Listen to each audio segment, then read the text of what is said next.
Selamat pagi anak-anak semuanya. Kita kembali bertemu pada pembelajaran seni budaya dan keterampilan bersama dengan saya, Miss Johanna Purba. Nah, pada pertemuan hari ini, Miss akan menjelaskan materi pada bab 1, yaitu tentang berkarya seni rupa dua dimensi. Nah, sembari kamu menonton dan mendengarkan video penjelasan dari saya, maka kamu juga buka buku kamu agar dapat mengikutinya dengan baik. Nah, langsung saja kita akan membahas dari yang pertama, peta materi ataupun pokok pembahasan apa yang akan kita bahas pada satu ini. Nah, boleh kita lihat ya pada peta sebelah kanan. Yang pertama ada pengertian dan jenis karya seni rupa dua dimensi. Kemudian yang kedua, unsur dan objek dalam karya seni rupa dua dimensi. Kemudian yang ketiga, medium, di mana medium di sini berbicara mengenai alat, bahan, dan juga teknik berkarya seni rupa dua dimensi. Dan yang terakhir, proses berkarya seni rupa dua dimensi. Nah, keempat hal inilah yang akan kita bahas ya pada bab 1. Langsung saja kita akan bahas dari yang pertama, yaitu pengertian dan jenis karya seni rupa dua dimensi. Adapun pengertian dari karya seni rupa dua dimensi yaitu seni rupa yang hanya dapat dilihat dari satu sudut pandang. Nah, seperti yang sudah saya sampaikan minggu lalu, di mana karya seni rupa dua dimensi itu hanya dapat dinikmati atau hanya dapat dilihat dari satu sisi saja atau satu arah pandang, yaitu dari mana, Miss? Dari depan. Nah, kemudian hanya memiliki ukuran panjang serta lebar. Nah, jadi kalau dia dua dimensi, dia ini memiliki ukuran panjang dan lebar, artinya tidak ada ruang di situ, tidak ada tinggi. Bisa ya? Dan Miss rasa kamu juga sudah paham karena minggu lalu kamu juga sudah bisa memberikan contoh dari karya seni rupa dua dimensi. Berarti kamu sudah mengerti dari segi pengertian ya. Kemudian kita lanjutkan di bagian jenis karya seni rupa dua dimensi. Berdasarkan fungsinya, karya seni rupa dua dimensi itu dibedakan menjadi dua jenis. Yang pertama seni rupa murni, yang kedua seni rupa terapan. Nah, apa itu seni rupa murni? Seni rupa murni yaitu seni rupa yang memiliki fungsi hias atau fungsi ekspresi, di mana karya yang diciptakan atau karya yang dibuat itu hanya sebagai hiasan atau mungkin sebagai ekspresi saja. Contohnya apa, Miss? Ada lukisan, mungkin kaligrafi, karikatur, kemudian apa? Mungkin gambar dan lain sebagainya. Boleh kamu juga lihat sekarang mungkin karya-karya ataupun hiasan yang ada di dinding rumahmu, mungkin itu dikategorikan ke dalam seni rupa dua dimensi yang memiliki fungsi hiasan saja. Nah, kalau dia seni rupa terapan, yaitu seni rupa yang hanya seni rupa terapan yaitu seni rupa yang memiliki fungsi pakai, di mana karya itu dibuat dapat digunakan, dapat dipakai hasilnya. Contohnya apa, Miss? Contohnya mungkin kalau yang dua dimensi ya, batik. Nah, kalau dari segi desain itu boleh juga poster, di mana poster itu dibuat dapat digunakan kan sebagai media atau informasi di masyarakat. Nah, selanjutnya untuk jenis karya seni rupa mungkin sudah bisa kamu mengerti ya kedua-duanya, di mana contohnya yang seni rupa murni apa, yang terapan apa. Nah, dari segi pengertiannya tadi mungkin kamu sudah bisa sekarang mengklasifikasikan karya-karya yang mungkin pernah kamu lihat dia itu masuk ke murnika atau terapan. Nah, selanjutnya kita masuk ke dalam contoh-contohnya. Ini contoh karya seni rupa dua dimensi ya.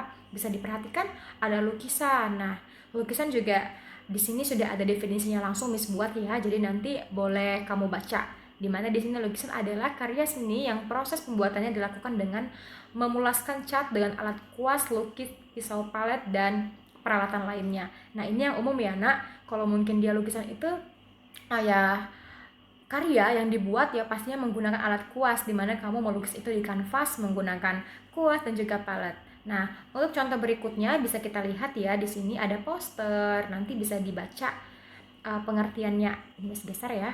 Nah, pengertiannya di sini ada juga motif batik. Nah, ini tadi yang masuk ke dalam kategori yang terapan ya. Nah, kemudian animasi. Next, ada fotografi, karikatur, ilustrasi, kolase. Nah, itu semua adalah contoh karya seni rupa dua dimensi, di mana mungkin ini dibuat hanya sebagai hiasan dinding saja. Nah, selanjutnya kita membahas mengenai unsur seni rupa dua dimensi. Yang pertama, kita akan membahas unsur yang paling sederhana yaitu titik. Apa yang dimaksud dengan titik, Miss? Nah, Titik adalah unsur seni rupa dua dimensi yang paling dasar. Artinya apa? Titik ini memang simpel. Mungkin kalau kamu juga menggoreskan titik di atas kertas, nah titik. Tetapi dari titik bisa berkembang, yaitu mungkin menjadi garis dan juga berkembang lagi menjadi bidang. Nah dari itu akan terbentuklah objek atau disebut dengan karya. Nah titik adalah unsur yang paling dasar. Titik dapat dikembangkan menjadi garis, bidang. Kemudian titik bisa bervariasi ukuran warnanya sehingga membentuk satu kesatuan wujud karya seni. Nah, itulah definisi dari titik. Dimana tadi sudah Miss bilang ya, dari awal yang paling sederhana bisa berkembang menjadi bidang dan membentuk satu karya. Nah, selanjutnya garis. Garis adalah barisan titik atau deretan titik yang memanjang dan arahnya tertentu dengan kedua ujung terpisah. Kenapa dua ujung terpisah? Yang pastinya ketika kamu buat garis itu berawal dari titik tadi ya, ada mungkin titik tumpunya satu, kemudian kamu tarik hingga dia itu titik kedepannya itu di ujung kan, di awal dan di ujung. Itu yang dimaksud dengan kedua ujung yang berpisah hingga membentuk satu garis. Nah, sekarang kita masuk ke dalam ini jenis-jenis garisnya ya nak. Untuk lebih lanjutnya kita lihat pada tabel berikut. Nah, ini adalah macam-macam garis. Di mana garis itu ada yang berbentuk horizontal, vertikal, dan juga diagonal. Contohnya mungkin ini ada juga gambarnya. Tanpa diberi gambar juga kalian sudah masing-masing tahu membedakan mana yang bentuk horizontal, vertikal, dan juga diagonal. Dimana kalau dia yang horizontal otomatis tegak lurus ya dari atas ke bawah. Kalau dia yang vertikal, kalau dia horizontal dari kiri ke kanan, kalau dia vertikal dari atas ke bawah atau tegak lurus, dan yang vertikal horizontal dia itu yang membelah dari sudut ke sudut sana lagi dengan posisi yang miring. Itu ya yang dimaksud dengan diagonal. Nah, next kita membahas yang di sini ada garis lengkung, yaitu ya seperti ketika kamu membuat lengkungan suatu objek, itulah yang dimaksud dengan garis objek, garis melengkung atau mungkin busur. Tahu kan? Lengkungan busur pada penggaris pada belajar matematika dulu mungkin itu adalah garis lengkung, di mana bentuknya itu benar-benar melengkung. Nah, selanjutnya kita masuk pada garis zigzag. Nah, garis zigzag otomatis garis zigzag yang memiliki kesan semangat ya, dimana tegak lurus kemudian berlanjut lagi dengan keadaan atau posisi yang miring, miring-miring berlawanan arah. Nah, selanjutnya menurut wujudnya garis dibedakan menjadi dua. Yang pertama garis nyata dan yang kedua garis semu. Nah, apa yang dimaksud dengan garis nyata? Garis yang dihasilkan dari coretan atau goresan langsung. Nah, benar-benar ini nyata. Bagaimana ini adalah garis yang dibuat dari mungkin ketika tanganmu mencoretkan atau menggoreskan tinta ke atas kertas. Itu yang dimaksud dengan garis nyata, benar-benar tampak gitu goresan kamu itu di atas kertas. Sedangkan kalau dia itu garis semu, garis yang muncul karena adanya kesan batas dari suatu bidang, warna atau ruang. Bisa dibayangkan karena ketika kamu membuat suatu objek yang dia itu memiliki ruang di dalamnya, maka seolah-olah kamu menarik garis putus-putus ataupun garis-garis halus yang menandakan itu ruang. Nah, itu yang dimaksud dengan garis semu. Kamu hanya sebagai bayangan untuk memperjelas suatu keadaan. Mungkin itu kamu membuat, kalau di pelajaran matematika mungkin ketika kamu membuat bangun ruang, yaitu bentuk kubus atau sebagainya, ketika kamu mau gambar itu, adapun sisi belakang dari kubus itu mungkin kamu tarik dengan menggunakan garis putus-putus atau garis bayangan. Itu yang dimaksud dengan garis semu di situ. Tidak terlalu jelas kamu tampakkan. Berbeda dari dengan garis nyata. Garis nyata benar-benar coretan langsung. Jadi tekanan dari pena kamu atau alat kamu untuk membuat garis juga benar-benar nyata di situ. Berbeda dengan garis semu. Nah, selanjutnya kita membahas contoh karya lukisan dengan teknik garis. Nah, bisa kita perhatikan gambar di samping. Nah, di mana rumah itu banyak ya kesan garis yang kita dapat. Mungkin dari atapnya sendiri ada garis apa dia di situ? Garis diagonal ya, yang miring berlawanan dengan di sebelahnya. Kemudian juga ada garis vertikal, kemudian horizontal terdapat pada tiang-tiang atau pilar rumah dari bagian depannya. Itulah contoh lukisan yang menggunakan teknik garis di dalamnya. Selanjutnya kita masuk pada unsur yang ketiga, yaitu bidang. Nah, apa yang dimaksud dengan bidang? Dalam seni rupa dua dimensi terbentuk karena hubungan beberapa garis. Bidang ini terbentuk karena beberapa garis. Bisa kita bayangkan nak, di mana bentuk persegi atau persegi panjang itu terbentuk dari 4 garis kan. Nah, itu yang dimaksud dengan bidang. Bidang segitiga terbentuk karena 3 garis. Dan seterusnya untuk bidang-bidang yang lain. Bidang memiliki kesan filosofis, misalnya bidang rata dan lebar terkesan luas, bidang horizontal terkesan tenang. Bisa dibayangkan gimana bidang rata terkesan lebar. Mungkin kita juga bisa perhatikan ketika rumah kita kosong atau mungkin bagian depan rumah kita itu rata yang pastinya ya.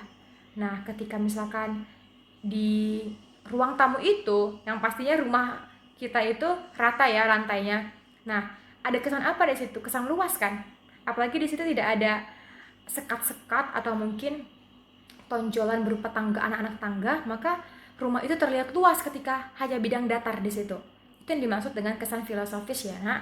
Kemudian contoh bidang, ini tadi yang Miss maksud. Ini ada bidang persegi panjang mungkin ya, dibentuk dari beberapa garis, misalkan. Nah, ada 4 garis di situ ya, ada horizontal dan juga vertikal. Kemudian ada berbentuk lingkaran seperti ini. Mau garis mana, Miss? Nah, itu tadi ada garis lengkung, sehingga bagian kiri dan kanannya itu terbentuk karena garis lengkung. Dan sampai seterusnya, bisa diperhatikan ya. Oh, ternyata benar ya, bidang segitiga ini terbentuk karena adanya 3 garis, yaitu garis vertikal, horizontal, dan juga diagonal, yaitu yang miring ke kanan. Next, sekarang masuk ke dalam ini nggak kelihatan. Ini unsur yang keempat ya Nak, yaitu bentuk. Nah, bentuk di sini ya sudah mengarah pada bagaimana wujud karyanya, di mana menurut dimensinya dibedakan menjadi 2, yaitu bentuknya yang 2 dimensi dan yang 3 dimensi. Nah, sekarang kita masuk ke unsur yang kelima, yaitu ruang. Nah, ruang yang diisi atau ditempati oleh wujud bentuk disebut ruang positif. Maksudnya apa nih? Kemudian, ruang yang mengelilingi wujud bentuk disebut ruang negatif. Nah, ruang yang diisi, ditempati bentuk disebut ruang positif. Artinya ketika kamu membuat karya, kemudian di dalam karya itu dapat kamu isi sesuatu. Contohnya apa? Patung misalkan. Patung itu kan memiliki ruang aslinya kan, yaitu diisi dengan mungkin bahannya semen. Itu disebut dengan ruang positif. Dan kemudian yang mengelilingi objek atau wujudnya itu ruang negatif. Contohnya mungkin karya yang di sebelah kanan. Ini ruangnya tidak diisi karena dalamnya, mungkin di luarnya aja itu dibuat stick ya. Dari stick juga bisa kita pasang bentuk objek seperti itu. Maka di dalamnya itu kosong, hanya dikelilingi beberapa alat ya atau bahan, yaitu di bagian kiri, kanan, depan, belakangnya. Maka di dalamnya itu tidak ada yang menempati, hanya kosong di dalamnya. Berbeda tadi dengan patung. Kalau patung dia benar-benar kamu isi dengan bahannya, mungkin semen atau tanah liat dan lain sebagainya. Bisa dibedakan ya kedua tadi, ruang yang negatif dan yang positif. Nah, kemudian unsur yang keenam ada warna. Warna adalah kesan yang ditimbulkan oleh pantulan cahaya pada mata. Nah, itu yang dimaksud dengan warna. Sekaligus, warna ini adalah unsur yang paling menarik ya, yang dapat menghidupkan suatu karya. Contohnya ketika kamu membuat suatu objek, pemandangan, ketika kamu tidak mengisinya dengan warna, otomatis gambar itu terlihat mati. Ketika kamu sudah memberikan warna, di situ ada warna hijau pada gunung, ada situasi awan yang biru, atau mungkin ada padi yang mulai menguning, maka lukisan kamu atau gambar kamu itu akan semakin hidup. Nah, bisa ya. Nah, warna di sini dibedakan menjadi 5, yaitu primer, sekunder, tersier, analogus, dan komplementer. Nah, pada bab atau mungkin di SMP ya sudah pernah dibahas yang dimaksud dengan warna primer apa, yaitu warna dasar. Kalau dia sekunder, pencampuran dari warna primer, dan tersier, pencampuran dari warna sekunder. Nah, sedangkan analogus, warna yang letaknya berdampingan di antara lingkaran warna. Sedangkan komplementer yang letaknya berseberangan. Itu nanti bisa kita lihat pada buku kita. Sorry di sini lupa Miss ya masukkan gambarnya, di mana yang masuk dengan warna primer, sekunder, tersier, karena sebenarnya dia ada lingkar warnanya. Dia termasuk kategori warnanya apa saja begitu. Nah, selanjutnya masuk ke unsur yang ketujuh, yaitu tekstur. Nah, tekstur adalah bagian permukaan suatu karya. Bisa kan kamu lihat kalau kamu misalkan belanja atau mungkin uh, memperhatikan suatu bahan, kamu bisa merasakan teksturnya itu yang berbicara mengenai halus kasarnya permukaan, dimana tekstur itu benar-benar paling depan dari karya itu gitu. Misalkan kain, teksturnya kamu bisa rasakan bagaimana kondisi kain itu halus atau kasar. Kalau lagi belanja sama mamanya mungkin kan, ini bahannya kurang enak soalnya kasar gitu atau halus sekali. Nah, dimana ke tekstur memang berbicara mengenai permukaan, bagian permukaan suatu karya. Contohnya di sini bisa lihat ya, di mana tekstur itu dibedakan menjadi dua, tekstur nyata dan tekstur semu. Tekstur nyata adalah nilai raba dari suatu permukaan, bisa halus, kasar, licin, lembut, tajam, dan sebagainya. Nah, ini benar-benar tekstur nyata, yaitu tekstur asli dari karya itu. Ketika kamu memegang permukaan pada batang kayu, mungkin kamu bisa rasakan bagaimana kasar teksturnya ya, bagaimana kayu itu jarang karena teksturnya itu mulus ya, pasti ada sedikit permukaannya yang mulai retak-retak, maka terkesan teksturnya itu kasar, atau mungkin ada tonjolan ataupun serbuk-serbuk apa gitu dari kayu itu, sehingga teksturnya itu kamu rasakan kasar. Atau mungkin ada juga yang licin ya, mungkin karena lumut-lumut di situ. Itu yang dimaksud dengan tekstur nyata, itu tekstur asli dari suatu permukaan. Nah, kalau dia tekstur semu, tekstur yang tidak memiliki kesan yang sama antara penglihatan dan perabaan. Maksudnya gimana, Miss? Ketika kamu lihat, teksturnya terlihat seperti ada apa ya? Ada tonjolan-tonjolan, atau sepertinya kamu lihat teksturnya itu kasar. Nah, ketika kamu pegang atau kamu sentuh ternyata tidak sama sekali. Yaitu dia hanya kesan, memiliki kesan. Contohnya ini yang Miss buat ini, contohnya ini tekstur semu. Karena tekstur nyata mungkin kamu sudah bisa langsung rasakan bagaimana permukaan yang benar-benar asli, real, tadi batang kayu. Nah, atau mungkin tekstur batu gitu, itu benar-benar dari alam kan, asli, tidak buatan. Sedangkan semu, ini bisa kamu bayangkan nggak? Mungkin dinding rumah kamu ataupun keramik rumahmu yang dia seolah-olah ada tonjolan atau sesuatu yang tidak rata, ternyata rata gitu, hanya kesan yang diberikan. Itulah contohnya, sering dipakai sebagai furniture ataupun bagian-bagian bangunan ya, mungkin di bagian tiangnya dia itu seolah-olah seperti memiliki tekstur, tetapi ketika disentuh dia itu mulus, seperti itu. Nah, sekarang kita masuk ke dalam unsur yang ke-8, yaitu gelap terang. Gelap terang terjadi karena adanya perbedaan intensitas cahaya yang diterima oleh suatu objek. Nah, ini berhubungan dengan jatuhnya cahaya atau masuknya cahaya yang mengenai benda atau mengenai objek. Maka dapat mempengaruhi kesan ataupun warna dari suatu objek, di mana gambar akan terbentuk karena adanya gelap terang. Gelap terang menimbulkan kesan tekstur dan kedalaman. Itu tadi. Nah, contoh di samping merupakan contoh dari penggunaan unsur gelap terang, di mana ketika kamu menggoreskan pensil yang begitu tebal ya, bisa kamu rasakan di mana bagian pensil yang tebal dan mana bagian pensil yang halus, maka dia membentuk suatu gambar itu gitu. Itu kendi ataupun itu kendi ya, semacam kendi, kedua-duanya itu terbentuk karena kesan gelap terang dari pensil, goresan pensil, sehingga memberikan kesan tekstur. Nah, kalau kita lihat, kalau mungkin tidak ada penekanan atau penebalan pensil di situ, mungkin teksturnya tidak terlalu kamu rasakan di situ ya. Nah, ketika kamu mulai melihat adanya ketebalan pensil, maka terlihat seperti teksturnya itu kasar ya, seperti kasar gitu bagian permukaannya, tidak mulus-mulus saja gitu. Itu ya kesan yang diberikan dari unsur gelap terang.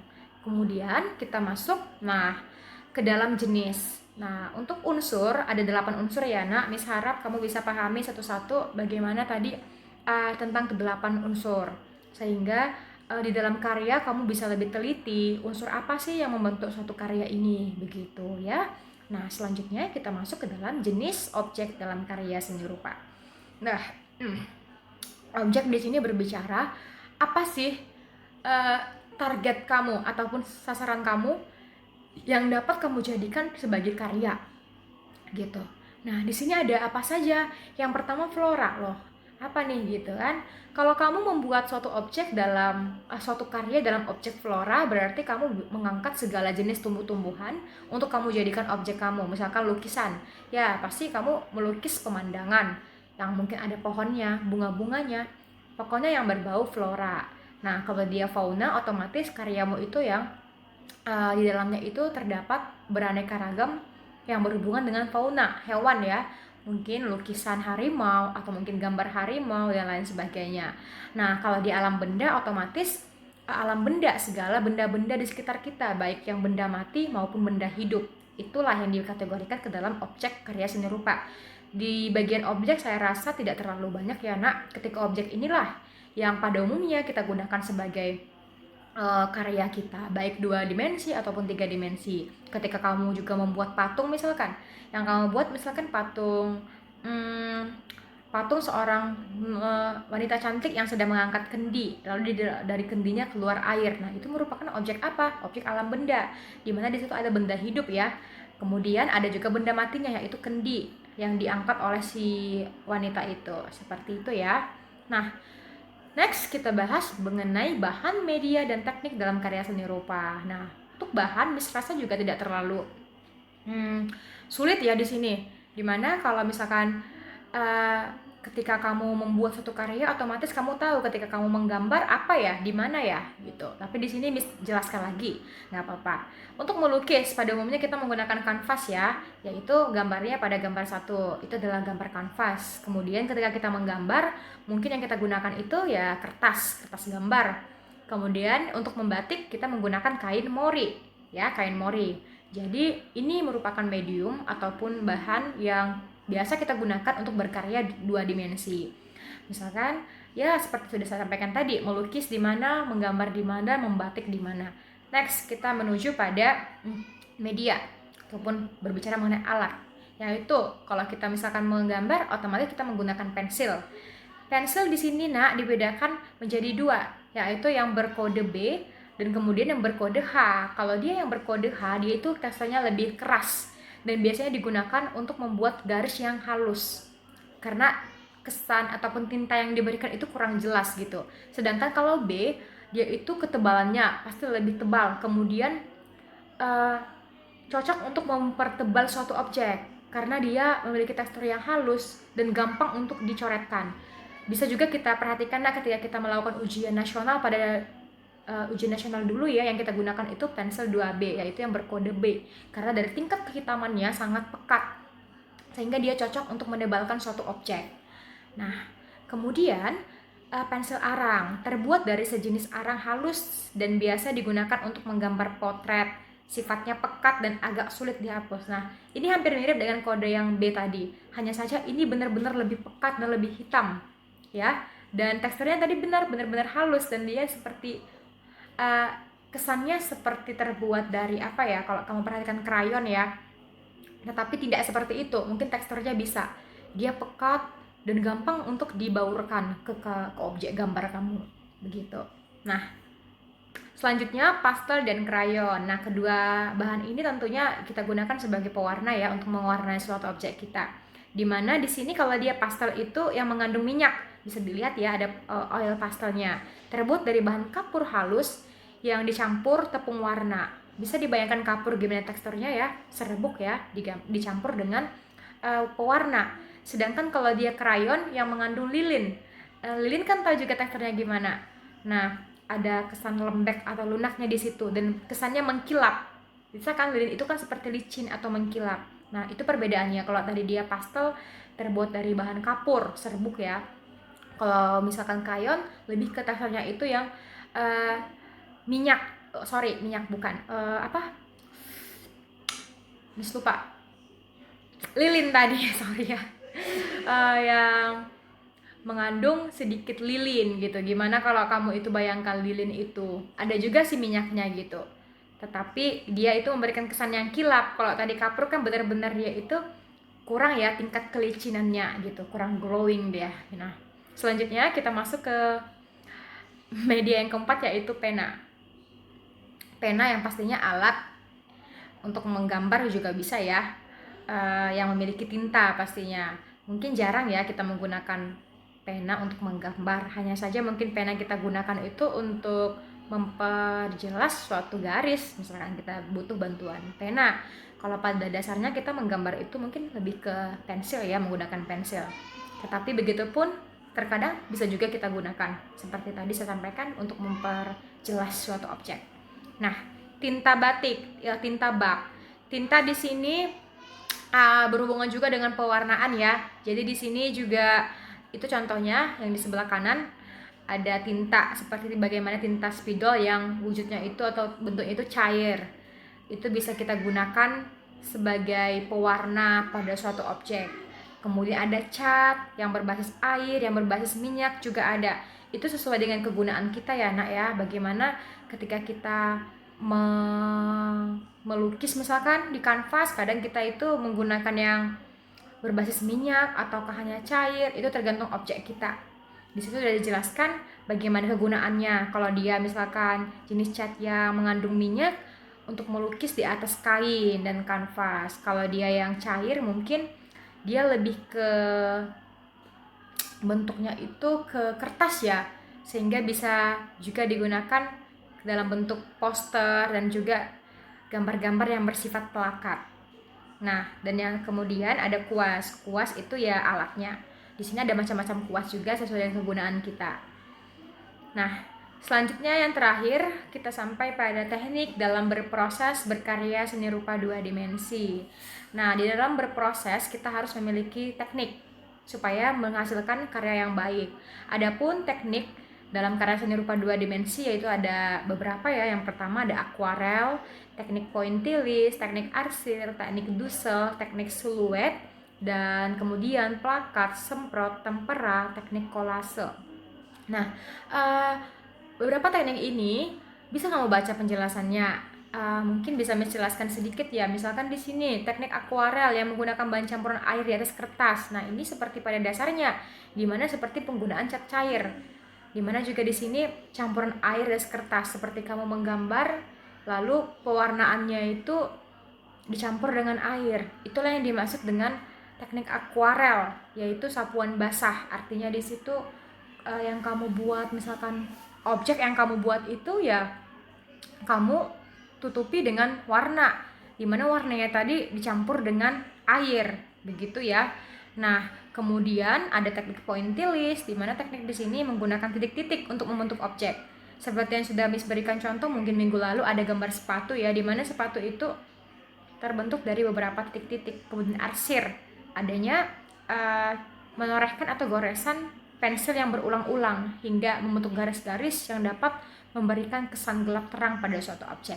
Nah, bisa dibaca juga ya nak semua tekniknya sampai pada teknik kolase.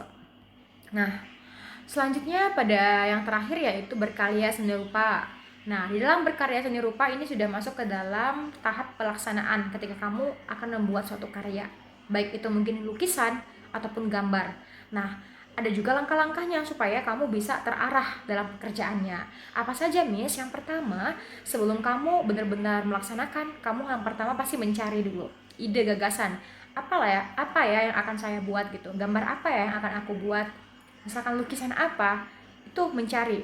Nah, setelah kamu mencari mungkin banyak nih di pikiran kamu, ada 4 mungkin yang kamu bayangkan atau yang kamu pikirkan. Sekarang tentukan dari keempat itu mana yang akan kamu jadikan gambar gitu. Mungkin kamu mau menggambar objek flora tadi, fauna juga, alam benda. Nah, sekarang kamu tentukan dari salah satunya apa. Misalkan objek flora. Oke, berarti kamu sudah dapat ide gagasannya, yaitu objek flora. Itulah yang akan kamu tentukan sebagai gambaran kamu. Kemudian menuangkannya ke dalam bentuk sketsa, di mana sketsa itu merupakan rancangan ya, rancangan dari objek kamu. Jadi boleh kamu tarik garis beberapa garis ya, menggambarkan karya kamu gitu. Kamu buat garis tipis-tipis hingga membentuk suatu sketsa. Nah, inilah wujud dari gambarku yang akan aku buat. Nah, setelah sketsanya jadi, maka kamu memindahkan sketsa ke atas medium yang kamu inginkan. Misalkan kalau tadi kamu melukis, kamu boleh melihat sketsa kamu dan memindahkannya ke kanvas. Kalau kamu menggambar, kamu boleh memindahkan sketsa yang kamu buat ke atas kertas gambar. Nah, dan yang terakhir, setelah gambar kamu jadi, sudah kamu berikan unsur warna misalkan, atau gelap terang, jadilah objek kamu. Maka kamu sudah siap untuk menampilkan atau mempresentasikan hasil gambaran kamu, atau mempromosikan, mempublikasikan, sehingga dapat diapresiasi oleh teman-temanmu mungkin, atau oleh saya. Nah, itulah proses berkarya seni rupa 2 dimensi. Jadi kelima inilah yang harus kamu lakukan ya, mencari, kemudian menentukan, memindahkan ke sketsa, lalu sampai ke pembuatannya. Jadi anak-anak semuanya, mungkin penjelasan Miss pada bab ini cukup sampai di sini ya. Mungkin sedikit panjang atau ada yang kurang menyimak, boleh diulangi lagi ya videonya. Jadi kalau ada yang kurang dipahami atau kurang mengerti, boleh juga ditanyakan langsung kepada saya. Nah, sampai di sini pertemuan kita pada bab 1 tentang berkarya seni rupa 2 dimensi. Miss harap semuanya bisa lebih memahami ya, bisa lebih mengerti dari video penjelasan ini. Nah, baik, kita akhiri pertemuan kita. Sampai bertemu pada pembelajaran berikutnya. Selamat pagi dan salam sehat.